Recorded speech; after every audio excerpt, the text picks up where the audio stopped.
February 6 ಮತ್ತು 7ರಂದು ವಿದ್ಯುತ್ ವ್ಯತ್ಯಯ ಆಗಲಿದೆ. ಶಿವಮೊಗ್ಗ ನಗರ ಉಪವಿಭಾಗ 1 ಘಟಕ 2ರ ವ್ಯಾಪ್ತಿಯಲ್ಲಿ ಫೆಬ್ರವರಿ 6 ಮತ್ತು 7ರಂದು ಬೆಳಗ್ಗೆ 10 ರಿಂದ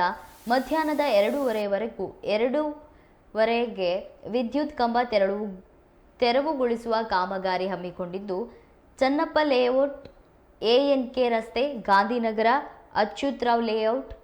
ಜಿಲ್ಲಾ ಪಂಚಾಯತ್ ಮುಖ್ಯ ರಸ್ತೆ, ಕುವೆಂಪು ರಸ್ತೆ, ಸವಳಂಗ ರಸ್ತೆ ಹಾಗೂ ಸುತ್ತಮುತ್ತಲಿನ ಪ್ರದೇಶಗಳಲ್ಲಿ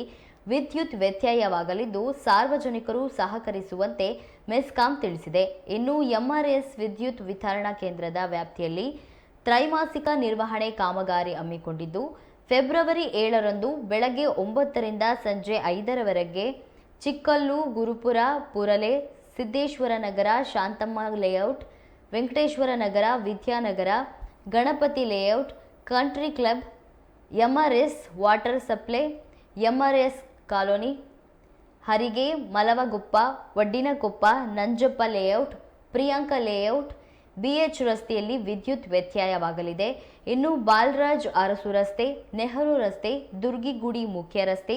ಪಾರ್ಕ್ ಬಡಾವಣೆ, ಸರ್ಎಂ ರಸ್ತೆ, ಗಾಂಧಿ ಪಾರ್ಕ್, ಲೂರ್ದು ನಗರ, ಕಾನ್ವೆಂಟ್ ರಸ್ತೆ, ಬಾಪೂಜಿ ನಗರ, ಚರ್ಚ್ ಕಾಂಪೌಂಡ್, ಟಿಜಿಎನ್ ಬಡಾವಣೆ, ಜೋಸೆಫ್ ನಗರ, ಟ್ಯಾಂಕ್ ಬೌಂಡ್ ರಸ್ತೆ, ಕುವೆಂಪು ರಂಗಮಂದಿರ, ಮಹಾನಗರ ಪಾಲಿಕೆ ಕಚೇರಿ ಸುತ್ತಮುತ್ತ, ಮೀನಾಕ್ಷಿ ಭವನ, ಶಂಕರಮಠ ರಸ್ತೆ, ಹಳೆ ಹೊನ್ನಾಳಿ ರಸ್ತೆ, ಬಾಲರಾಜ್ ಅರಸ್ ರಸ್ತೆ,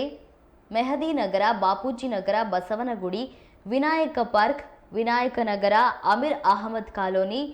ಸೋಮಯ್ಯ ಬಡಾವಣೆ, ಟ್ಯಾಂಕ್ ಬಂಡ್ ರಸ್ತೆ, ಟ್ಯಾಂಕ್ ಮೊಹಲ್ಲಾ, ಕೋರ್ಟ್ ಕಚೇರಿ, ಆರ್ಟಿಒ ರಸ್ತೆ ಹಾಗೂ ಸುತ್ತಮುತ್ತಲಿನ ಪ್ರದೇಶಗಳಲ್ಲಿ ವಿದ್ಯುತ್ ವ್ಯತ್ಯಯವಾಗಲಿದ್ದು, ಸಾರ್ವಜನಿಕರು ಸಹಕರಿಸುವಂತೆ ಮೆಸ್ಕಾಂ ಪ್ರಕಟಣೆಯಲ್ಲಿ ತಿಳಿಸಿದೆ.